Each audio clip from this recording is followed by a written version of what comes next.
All right, welcome back to Age of Empires Mobile.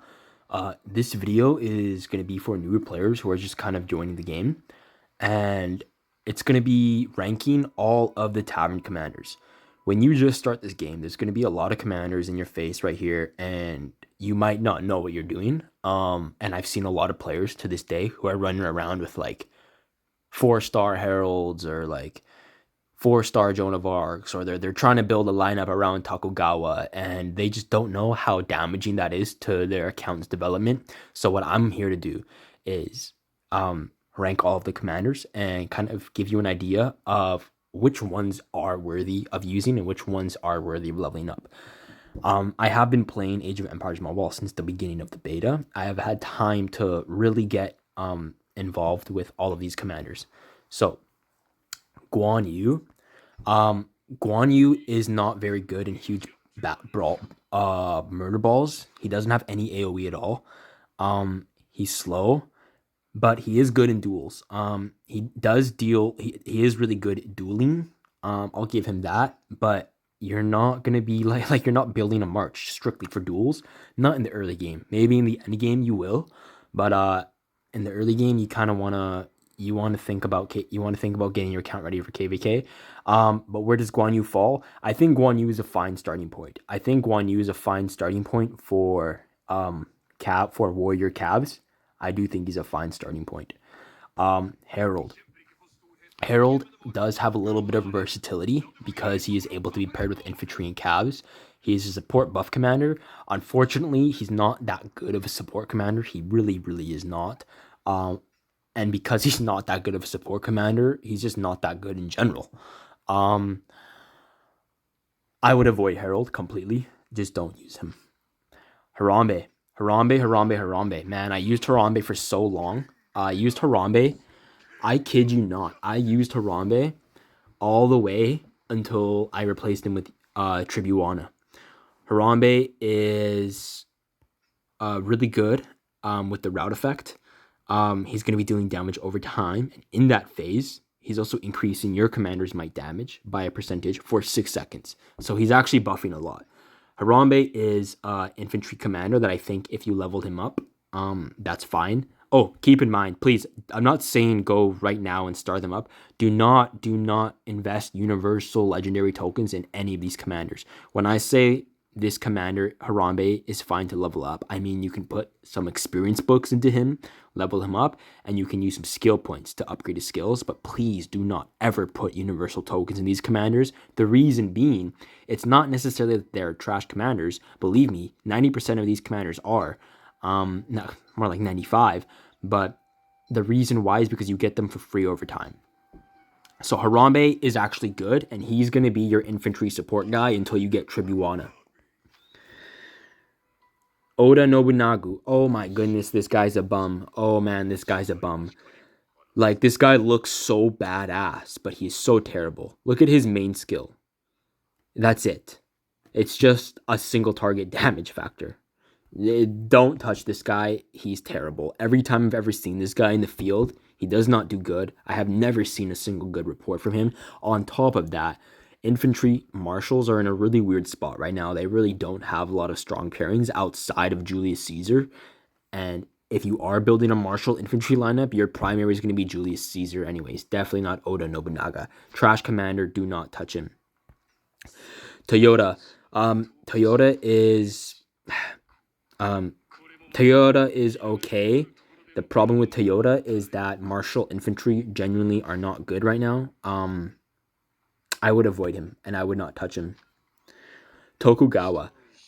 Tokugawa being a support and recovery commander, he does actually have more of a purpose, so keep that in mind. Unfortunately, ties into what I just said, is that infantry marshals right now are in a really weird spot. They don't have a great infantry marshals don't really have a great primary outside of Julius Caesar. Julius Caesar is going to be the only martial infantry commander that is, in my opinion, really worthy of a primary. So Tokugawa does have more of a purpose being a support commander, but I would avoid him because I would just avoid him. There's a lot better options for infantry.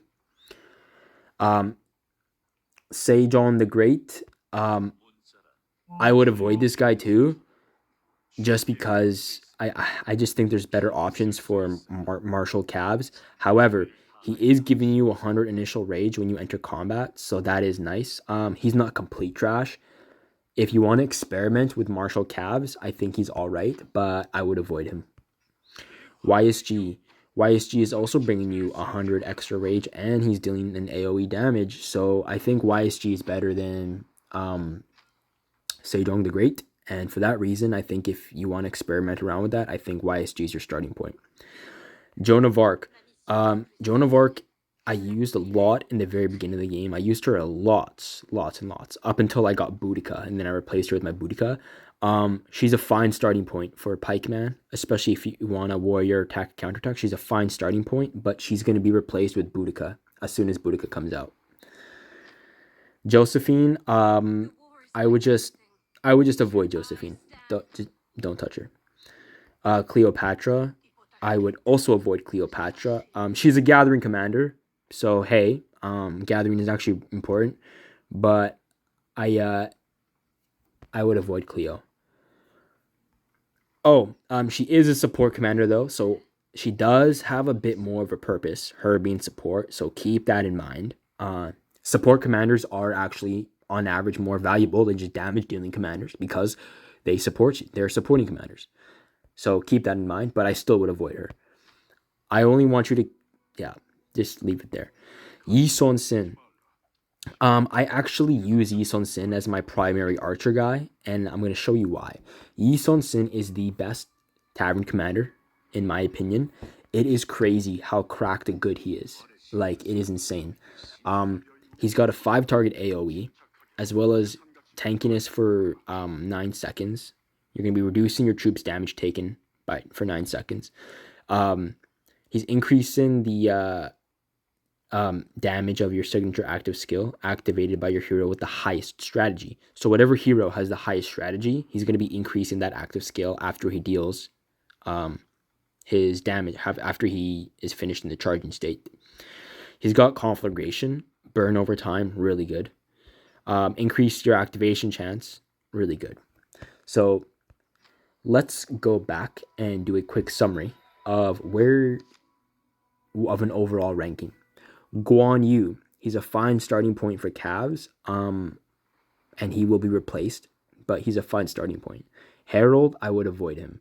Harambe, good. Harambe is actually good, and he's gonna be your infantry support guy until Tribuana comes out.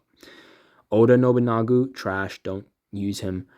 Toyota seems okay, but unfortunately, swordsman marshals are just really underpowered. I would avoid him. Tokugawa, you might be able to make something work if you're using Julius Caesar, but overall, Tokugawa is super underpowered. I would avoid him. Sejong, I would just avoid. YSG, I would avoid. Joan of Arc, same as Guan Yu. Joan of Arc is a fine starting point for pikemen, but she will be replaced with Boudica. Josephine, I would avoid. Yi Son-sin is good. I leveled him up and I use him. Cleopatra, I would avoid, but because Cleopatra is a support commander, she does have more of a purpose, and you can experiment with that if you wish. But overall, the final rating is that Harambe and Yi Son-sin are the only good tavern commanders. Joan of Arc and Guan Yu are okay, and they're fine for the early game. Harambe and YSS seem to be the only commanders that actually have relevancy later on. I do see people still using YSS, and I do see people still using Harambe. So if you guys enjoyed this video, make sure you drop a thumbs up and a comment, and I'll see y'all in the next one.